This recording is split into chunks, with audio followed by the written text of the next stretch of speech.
welcome back to my YouTube channel. I'm back with another vlog. അപ്പോൾ ഇന്നത്തെ video എന്ന് പറഞ്ഞിട്ടുണ്ടെങ്കിൽ ഒരു സുവോളജി സ്റ്റഡി വ്ളോഗ് എന്ന് പറയാം. Preparing for my zoology pre model. വീഡിയോസൊക്കെ ഇഷ്ടപ്പെടുന്നുണ്ടെങ്കിൽ എന്തായാലും ലൈക്ക് ചെയ്യുക, കമൻറ്റ് ചെയ്യുക, സബ്സ്ക്രൈബ് ചെയ്യുമ്പോൾ ബെല്ലൈക്കനിൽ ഓളൊന്നൊരു ക്ലിക്ക് ചെയ്യാം കേട്ടോ. നമ്മൾ ഏകദേശം 2K സബ്സ്ക്രൈബേഴ്സ് എടുക്കാറായി. So subscribe and get notified. അപ്പം ഞാൻ സുവോളജി പ്രീ മോഡലിന് വേണ്ടി പഠിക്കുകയാണ്. നിങ്ങൾക്ക് മാത്സും സുവോളജിയും പ്രീ മോഡൽ ഉണ്ടായിരുന്നു. ഞാൻ ഫസ്റ്റ് മാത്സ് അത്യാവശ്യം ഒന്ന് റിവിഷൻ ചെയ്ത് കഴിഞ്ഞു. പിന്നെ സുവോളജി പഠിക്കുകയായിരുന്നു. സുവോളജി എനിക്ക് കുറച്ച് ചാപ്റ്റേഴ്സ് പഠിക്കാൻ തന്നെ ഉണ്ടായിരുന്നു. അപ്പോൾ എന്തായാലും ഞാൻ സ്റ്റാർട്ടിങ് ബയോമോളിക്യൂൾസിൽ നിന്നാണ് തുടങ്ങിയത്. ആദ്യത്തെ ഒരു 2 ചാപ്റ്റേഴ്സും പിന്നെ ലാസ്റ്റിൽ ഒരു 3-4 ചാപ്റ്റേഴ്സും ഞാൻ പഠിച്ചിട്ടുണ്ടായിരുന്നു. പിന്നെ അതിൻ്റെ ഇടയിലുള്ള കുറച്ച് ചാപ്റ്റേഴ്സാണ് റിവിഷൻ ചെയ്യാനുണ്ടായിരുന്നത്. ഇതെനിക്ക് പഠിക്കാൻ ഒരുപാട് സമയമൊന്നും എടുത്തില്ല. ഞാൻ ആദ്യം ഇത് പഠിച്ച് കുറച്ച് പ്രീവിയസ് ഇയറും സോൾവ് ചെയ്തു. അതുകൊണ്ട് കുറച്ച് സമയമായി. അല്ലാതെ എനിക്ക് ഒരു മണിക്കൂറൊക്കെ എടുത്തുള്ളൂ റിവിഷൻ ചെയ്യാൻ വേണ്ടി. പിന്നെ ഒരു 2-3 പേര് ബയോളജിയുടെ സ്റ്റഡി ടിപ്സ് ചോദിച്ചിട്ടുണ്ടായിരുന്നു. അപ്പം ബയോളജി ഏതൊരു വിഷയമാണെങ്കിലും 2 തരം ആൾക്കാരുണ്ട്. ബൈഹാർട്ട് ചെയ്യുന്ന ആൾക്കാരും മനസ്സിലാക്കി പഠിക്കുന്നു. ഇപ്പം ബയോളജി ആണെങ്കിൽ ഞാൻ ബൈഹാർട്ട് ചെയ്താണ് പഠിക്കാറ്. ക്ലാസ്സിൽ ശ്രദ്ധിച്ചിരിക്കും, ബൈഹാർട്ട് ചെയ്യും, ദെൻ പ്രീവിയസ് ഇയർ ചെയ്യും. മനസ്സിലാക്കി പഠിക്കുന്നവരാണെങ്കിൽ ക്ലാസ് കാണുന്നത് കുറച്ചുകൂടെ ബെറ്റർ ആയിരിക്കും കേട്ടോ. അങ്ങനെ ക്ലാസ് കണ്ട് പഠിക്കുന്നവരാണെങ്കിൽ ക്ലാസ് കാണുന്നതിൻ്റെ കൂടെ നോട്ട് എഴുതുന്നത് ബെറ്റർ ആയിരിക്കും. എന്നിട്ട് ആ നോട്ട് പഠിക്കുന്നതായിരിക്കും കുറച്ചുകൂടെ എഫക്റ്റീവ്.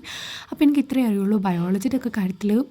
ദെൻ അത് കഴിഞ്ഞിട്ട് കെമിസ്ട്രി ഞങ്ങൾക്ക് വീക്ക്ലി ഒരു 3-4 എക്സാംസ് ഒക്കെ ഓൺലൈനായിട്ട് കണ്ടക്ട് ചെയ്യും. ഒന്ന് ഗൂഗിൾ ഫോം ആയിട്ടും പിന്നെ റിട്ടേൺ എക്സാം ആയിട്ടും പിറ്റേ ദിവസം പേപ്പർ കൊണ്ട് കൊടുക്കണം. അപ്പം ഞങ്ങൾക്കിങ്ങനെ ഞാൻ ഗൂഗിൾ ഫോമിൻ്റെ മാത്രം ജസ്റ്റ് എഴുതി. അതിലാകുമ്പോൾ കുറേ ഓപ്ഷൻസ് ഉണ്ടല്ലോ. ഞാൻ ജസ്റ്റ് ഒന്ന് ചാപ്റ്റർ ഒരു അരമണിക്കൂർ എടുത്ത് ഓടിച്ച് വായിച്ചു വിട്ടു. എന്നിട്ട് അത് എഴുതി. 17 മാർക്കായിരുന്നു 25-ൽ. അപ്പോൾ അത് ഞാൻ ജസ്റ്റ് എഴുതിയതാണ്. നമ്മുടെ CE മാർക്കിനൊക്കെ നോക്കുമെന്ന് സാറ് പറഞ്ഞു. അപ്പോൾ എന്തായാലും അത് കഴിഞ്ഞിട്ട് ഞാൻ നെക്സ്റ്റ് ചാപ്റ്റർ പഠിച്ചു. അപ്പോൾ ഈ എക്സാം ഒക്കെ ഉണ്ടെന്ന് പറയുമ്പോഴത്തേക്ക് പഠിക്കുന്ന ഒരു പ്രത്യേക മോട്ടിവേഷനാണ്. ഡിസ്ട്രാക്ഷൻ ഒന്നും വരികയില്ല. അപ്പോൾ ഈ NCERT നോക്കുന്നത് നല്ലതായിരിക്കും. കാരണം NCERTയിലുള്ള ഏത് ഫിഗർ വേണമെങ്കിലും എക്സാമിന് വരാൻ ചാൻസ് ഉണ്ടെന്നാണ് ഞങ്ങളുടെ മിസ്സ് പറഞ്ഞത്. പിന്നെ കുറേ ഫിഗേഴ്സൊക്കെ ഇമ്പോർട്ടൻ്റ് ആയിട്ടുള്ളത് നോട്ടിൽ തന്നെ വരപ്പിച്ചിട്ടുണ്ട്. പിന്നെ കുറച്ചുകൂടെ ക്ലാരിറ്റി ആയിട്ടും അടിപൊളിയായിട്ടും ടെക്സ്റ്റിലായിരിക്കുമല്ലോ ഉള്ളത്. അതുകൊണ്ടാണ് ഞാൻ ടെക്സ്റ്റ് ഇടയ്ക്കിടയ്ക്ക് നോക്കുന്നത്. ഇനിവേ ഞാൻ ആ ഒരു 2 ചാപ്റ്റർ പഠിച്ച് കഴിഞ്ഞിട്ട് കിടന്നുറങ്ങി. ഏകദേശം ഒരു 10:30 ആയിട്ടോ. ആ സമയമായപ്പോഴത്തേക്ക് ഞാൻ കിടന്നു. ഒരു എക്സാമും കൂടെ എഴുതാൻ പോയത് കൊണ്ടാണ് ആ ഒരു ഇത്രയും ടൈം പോയത്. എന്തായാലും ഇപ്പം 3 AM മോർണിംഗ് റൂട്ടീൻ ഇട്ടപ്പം കുറച്ച് പേര് ചോദിച്ച കാര്യമാണ് എത്ര മണിക്ക് കിടക്കും 3 മണിക്കൊക്കെ എണീക്കണമെങ്കിലെന്ന്. അപ്പോൾ അത്യാവശ്യം താമസിക്കും ആ ഒരു 3 മണിക്ക് എണീക്കണമെങ്കിലും. ഞാൻ ഏർലി ബേർഡ് ആണെങ്കിലും ചില സമയങ്ങളിൽ ഞാൻ അലാറം ഓഫ് ചെയ്തിട്ട് കിടക്കാറുണ്ട്. അതുകൊണ്ട് ഇപ്പോൾ അമ്മയാണ് കേട്ടോ വിളിക്കുന്നത്. ഞാൻ അമ്മയോട് പറയും ഈ ഒരു സമയമാകുമ്പോൾ വിളിക്കണമെന്ന്. എന്തായാലും ഞാൻ എൻ്റെ ഫോണിലും അലാറം വെക്കും. ചില സമയത്ത് ഇത് ഓഫ് ചെയ്തിട്ട് കിടന്നാലും അമ്മ ഒന്ന് എണീപ്പിച്ചിട്ട് പോകും.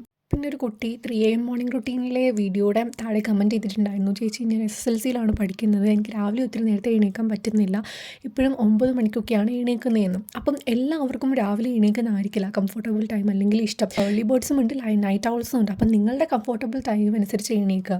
ഇപ്പം നമ്മളെല്ലാവരും ഒരുപോലെയല്ല. നമ്മുടെയൊക്കെ പൊട്ടൻഷ്യലും നമ്മുടെയൊക്കെ പഠന രീതിയും എല്ലാം ഭയങ്കര ഡിഫറെൻ്റ് ആണ്. അപ്പം നമുക്ക് ഇഷ്ടമുള്ള സമയത്ത് ഇരുന്ന് പഠിക്കുന്നതാണ് ഏറ്റവും നല്ലത്. പിന്നെ രാവിലെ ഒത്തിരി നേരത്തെ എണീക്കാൻ പറ്റുന്നില്ലെങ്കിൽ രാത്രി കുറച്ച് നേരം താമസിച്ച് കിടക്കുക. ഇപ്പം എന്താ ഒരു 12:30 1 മണിയൊക്കെ ആയാലും സാരമില്ല. രാവിലെ ഒരു 9 മണി 10 മണിയാകുമ്പോൾ എണീറ്റാൽ മതി. കാരണം നമ്മുടെ ആ ഒരു ടാർഗറ്റ് അന്നത്തെ കംപ്ലീറ്റ് ചെയ്തിട്ടുണ്ടെങ്കിൽ നമുക്ക് നല്ല സുഖമായിട്ട് കിടന്നുറങ്ങാനും പറ്റും. ടെൻഷനൊന്നും കാണില്ല അധികം. പിന്നെ +1 പഠിക്കുന്ന ഒരു കുട്ടി കമൻറ്റ് ചെയ്തിട്ടുണ്ടായിരുന്നു, എൻ്റെ പോർഷൻസ് ഒന്നും തീർന്നിട്ടില്ല, എനിക്കൊരു study time table plus motivation തരുമെന്നും. അപ്പോൾ സ്റ്റഡി ടൈം ടേബിൾ ഞാൻ എൻ്റെ എല്ലാ വീഡിയോസിലും പറഞ്ഞിട്ടുണ്ട്. നമ്മൾ ഉണ്ടാക്കുന്ന സ്റ്റഡി ടൈം ടേബിൾ തന്നെയാണ് ഏറ്റവും ബെറ്റർ. കാരണം നമുക്കാണ് അറിയുന്നത് നമുക്ക് ഏറ്റവും കംഫർട്ടബിൾ ആയിട്ടുള്ള ടൈം, എണീക്കുന്ന സമയം, കിടക്കുന്ന സമയം, എത്ര പോർഷൻസ് തീർക്കാനുണ്ട്. സ്കൂളിൽ പോകുന്നുണ്ടെങ്കിൽ അതിനനുസരിച്ച്, സ്റ്റഡി ലീവ് എടുക്കുന്നുണ്ടെങ്കിൽ അതിനനുസരിച്ച്. ദെൻ മോട്ടിവേഷൻ ആണെങ്കിൽ നമ്മൾ ഓർക്കേണ്ടത് ആർക്കും വേണ്ടിയും സമയം കാത്തിരിക്കില്ല, സമയം പൊക്കോണ്ടേയിരിക്കുകയാണ്. പിന്നെ നമ്മൾ റിഗ്രറ്റ് ചെയ്തിട്ട് കാര്യമേ ഇല്ല. ഇങ്ങനെയൊക്കെയാണ് ഞാൻ ഡിസ്ട്രാക്റ്റഡ് ആയിട്ടിരിക്കുമ്പോൾ എനിക്ക് പഠിക്കേണ്ട, ഇത് ഇട്ടിട്ട് പോയേക്കാന്ന് തന്നെ ചില സമയത്ത് തോന്നും. അങ്ങനെയുള്ള സമയങ്ങളിലൊക്കെ ഞാൻ എൻ്റെ മനസ്സിനോട് തന്നെ പറയുന്ന കാര്യം ഇതൊക്കെയാണ്. കാരണം ചില സമയത്ത് എക്സ്റ്റേണൽ മോട്ടിവേഷനൊന്നും വർക്ക് ആവില്ല.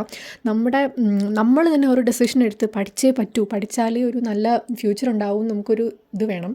Hope this motivate you. അപ്പോൾ എന്തായാലും ഇത്രയൊക്കെയുള്ളൂ ഇന്നത്തെ വീഡിയോ എന്ന് പറഞ്ഞിട്ടുണ്ടെങ്കിൽ. And thanks for watching. Bye bye. See in next video. Like this video, do subscribe.